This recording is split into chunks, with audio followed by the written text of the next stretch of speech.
Hello everyone and welcome to Stimulus Academy. In this video we are going to talk about three important endocrine glands: thyroid, parathyroid and thymus. Thyroid gland and parathyroid gland are anatomically located very much close to each other.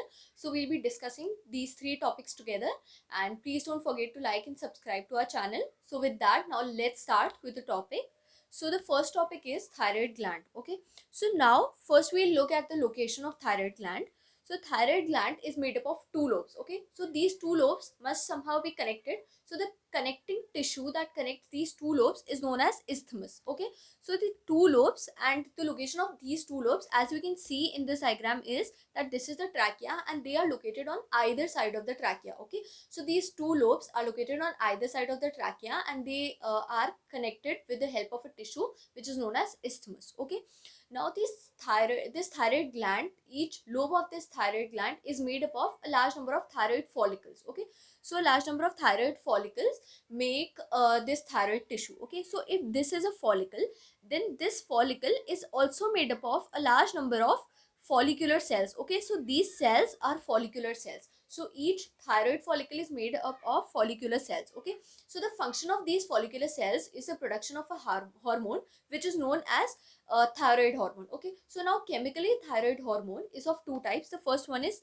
tetraiodothyronine, also known as thyroxine, and triiodothyronine. Okay, so tetraiodothyronine. Okay, so tetraiodothyronine means that there are three molecules of iodine. Okay, so tetraiodothyronine, which is also known as thyroxine, and it is denoted by T4. And the second type is triiodothyronine. So as the name says, triiodo, so it will be made up of three molecules of iodine. Okay, so it is denoted by T3. So T4 and T3. T4 is also known as thyroxine and T3 is known as triiodothyronine. Okay, so now the important compound, that like the important element that is necessary for the formation of thyroid hormone is iodine. As we all know, iodine is very much essential for the formation of thyroid hormone. Okay, now there are two diseases concerning the decrease or increase of thyroid hormone. So the first is hypothyroidism. Okay, so as the name suggests, hypothyroidism. Hypo means less, so of course there will be a decrease in the amount of thyroid hormone in the body. Okay,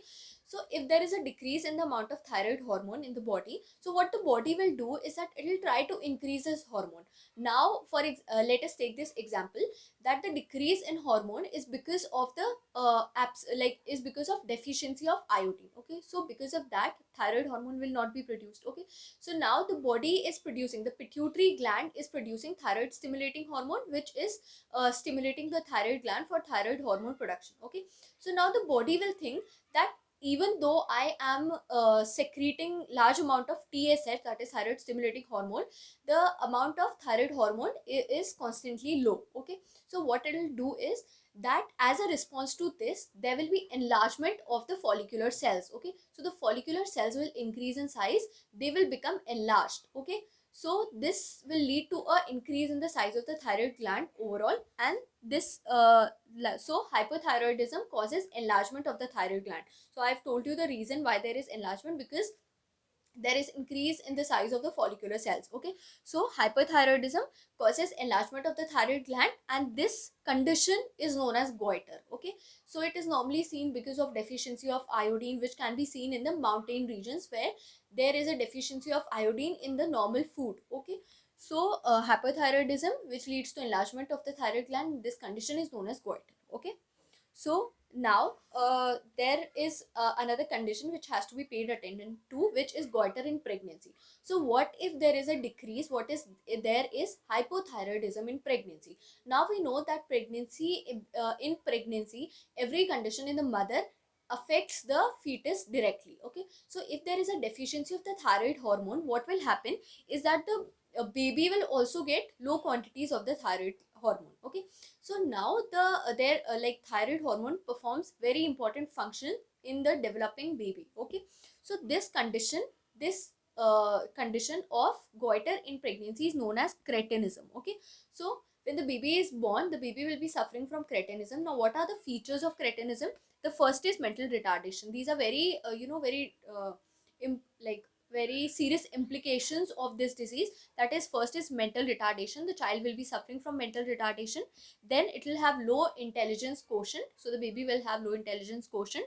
Abnormal skin will be seen, and deaf mutism will also be seen. Okay, so these are the characteristics of cretinism, okay, which is seen because of goiter in pregnancy. Okay, now we have talked about hypothyroidism. Now we'll be moving on to hyperthyroidism. So as the name suggests, hyperthyroidism, so there will be increase in thyroid hormone. Okay, so because of this increase, it is also known as exophthalmic goiter. Okay, so another name of hyperthyroidism is exophthalmic goiter, and it is also known as Graves disease. Okay, so it is also known as Graves disease. Now why does this Graves disease occur?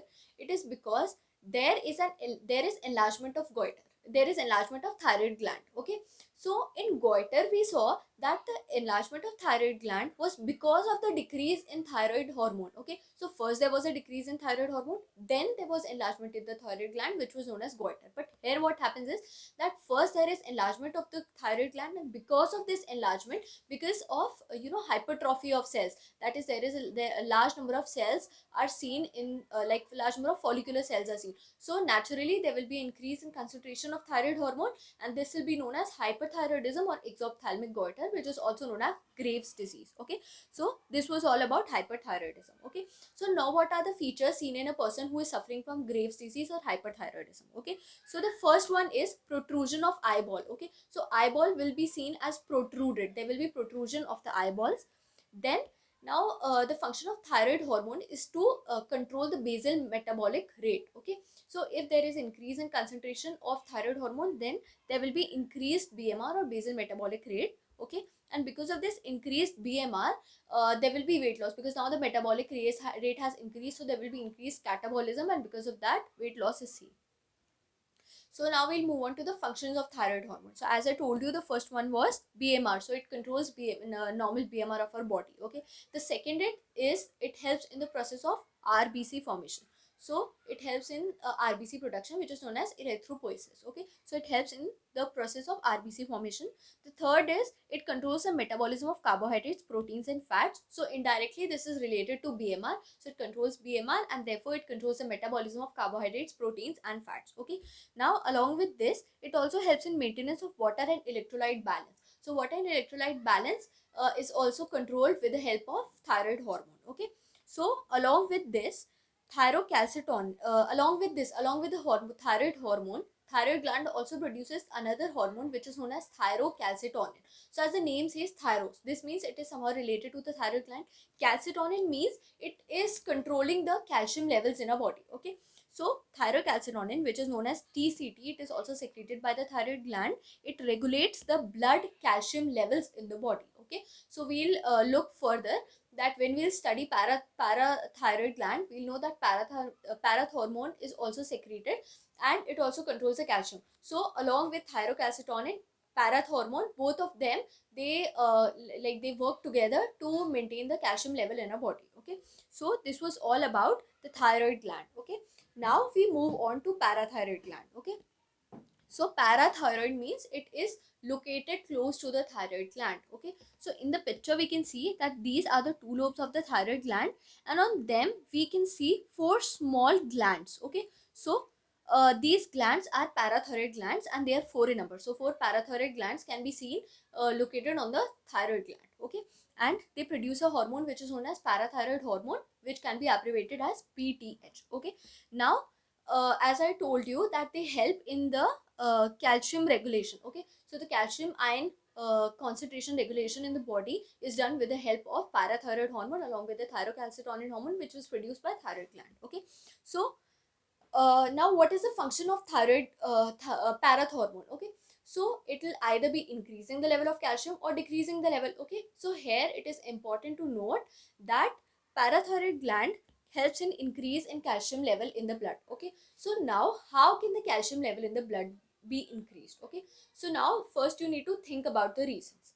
So the first reason can be, where is calcium coming in our body? From a diet.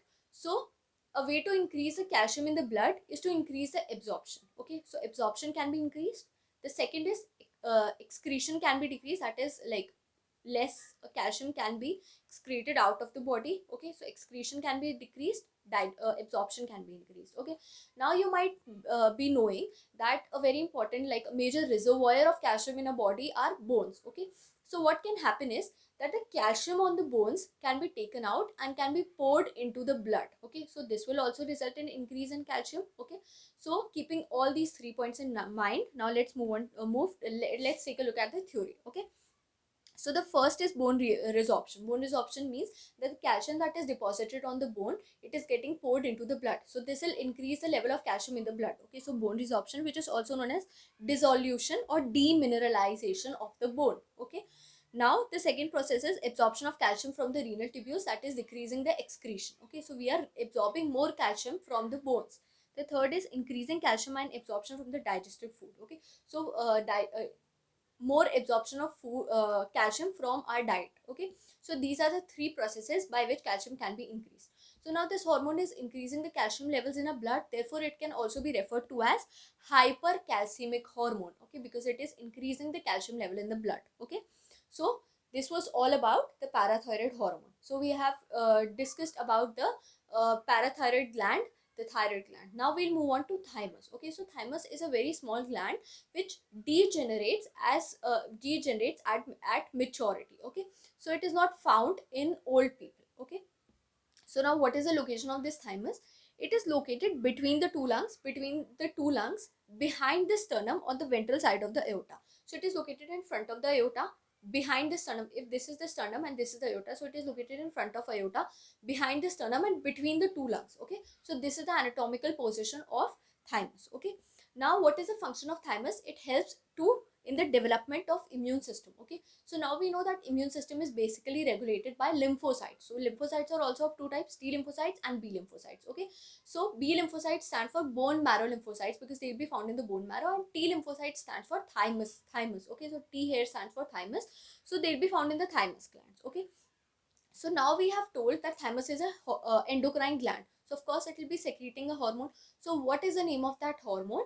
The hormone is known as thymosin and it is a peptide hormone. Please remember this point because this can be asked in the MCQ questions, that thymosin is a peptide hormone and it is secreted from the thymus gland. Okay, so now what is the function of thymosin?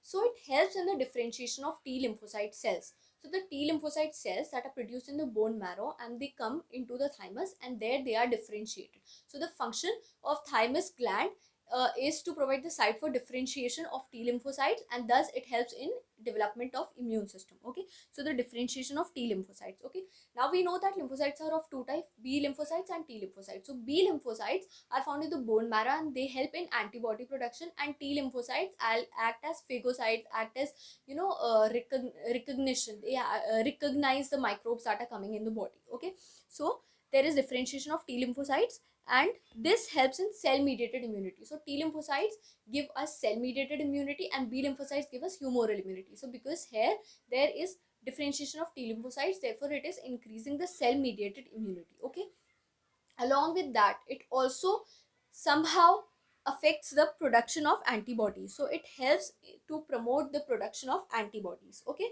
so this is the function of thymus gland, which occurs with the help of thymosin hormone, which is a peptide hormone.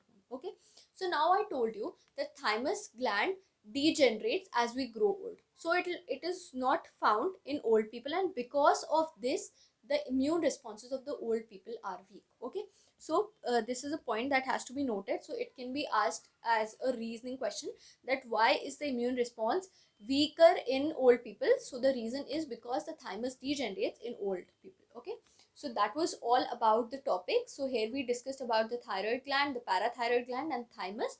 So I hope that you understood the topic well, and thank you.